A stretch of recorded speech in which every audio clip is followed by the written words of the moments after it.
All right, analysis number 2 for the day. And here, again, I have to apologize. I don't have the name or the distance or anything like that. But here we have a gentleman throwing discus who sent in a video. And what I do is I just basically open up a whole bunch of the videos. And kind of watch and pick out the ones I think are the best. So a lot of times I don't remember whose video goes with whose email, so I can't even tell you this guy's name. So my apologies to the person in this video, but we are going to take a look. So you're looking at a few of these. It's all the same throw in full speed. There we go again. And you can tell right off the bat he's very spinny. So what I mean by that is he's very circular. You can tell he really doesn't have that turn and drive down the circle. It's more of a jump and spin in the air. Let's watch it again. And you see he is kind of over-rotating and landing in the left half of that circle. And what that's doing is it's getting him into a bad power position because he doesn't have a good relationship with the heel of his power foot, his right foot, and the toe of his blocking foot or his left foot. So let's take a look here. I'm going to go through slow motion. Excuse me, allergies are killing me. I'm going to take a look. So,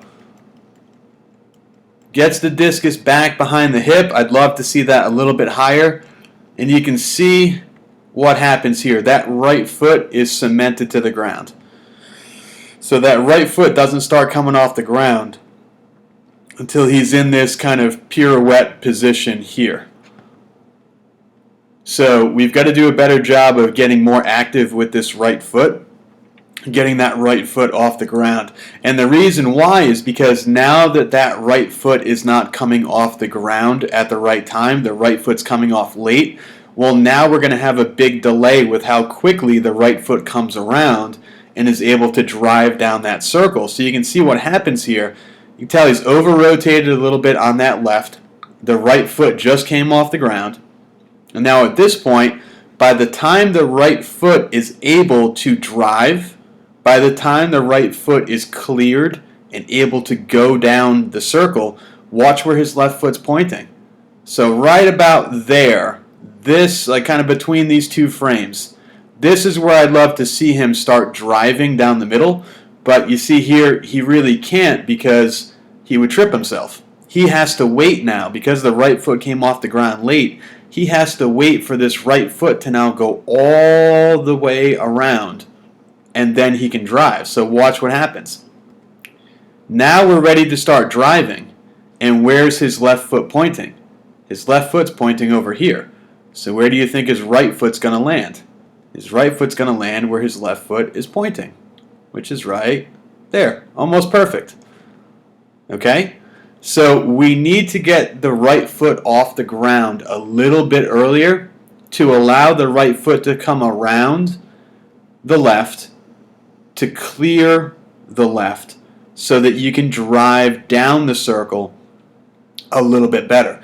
Now, there are a lot of throwers who have been extremely successful with keeping that left foot on the ground as long as they possibly can. Sandra Perkovic, I'm not sure how to say the last name correctly. I think it's Perkovic, is the one that comes to mind the most. She's, top women's discus thrower in the world right now. She has a very different style and technique from what a lot of people are used to seeing.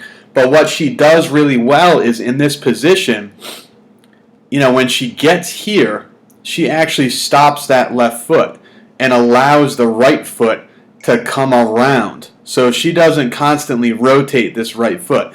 That's a very advanced technique. It's a very advanced amount of timing that it takes to get that technique. I would not suggest that a high school athlete who has only been doing this for a couple months or a couple years do this. I want to see this right foot come off the ground here.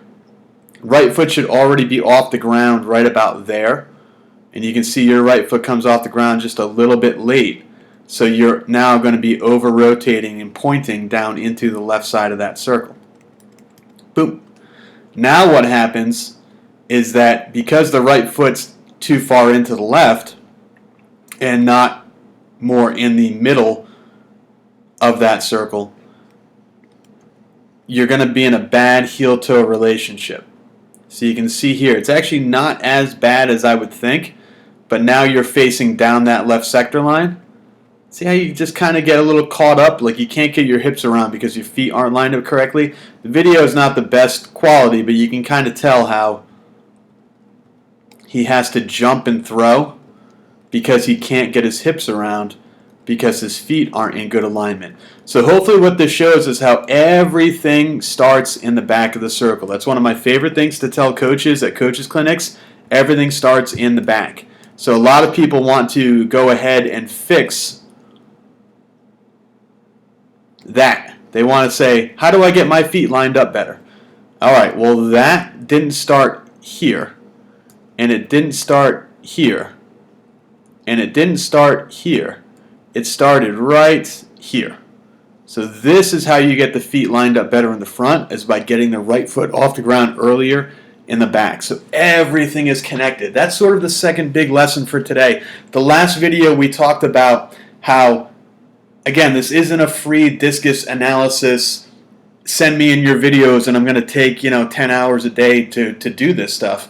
I want you guys to take away some big points. The first big point is that there are only about 3 or 4 major issues that pop up with discus throwers at a young age. Yes, there are some small advanced stuff that the top throwers and the top coaches are going to look for. But for the most part, when you look at newer throwers, high school level throwers who have only been doing this for a couple of years, you're going to see some of the same big issues pop up. And the big one is right here, where that right foot doesn't come off the ground early enough.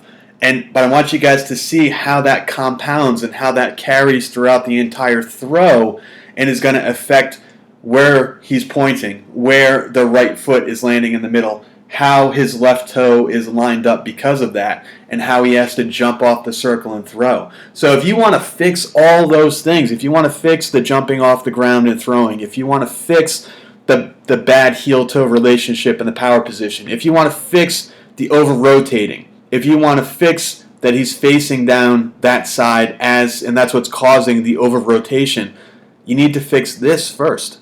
So work your way backwards, just like someone trying to figure out like a mystery. You watch television, you watch freaking NCIS or whatever show you're watching, and they want to figure out this murder. They want to figure out this mystery. And you've got everyone in the show that's putting together clues, and they're trying to work their way backwards to what happened. That's what we need to do in these throws. Be detectives of your throws and try to work backwards in the circle and say, why? Well, this is what's happening, but why? Well, because that happened. Okay, well, why did that happen? Well, because he looks like this in the back. Okay, why does he look like that in the back? Well, because the right foot did this. Okay, why did the right foot do that? Well, because it came off the ground late. Bingo.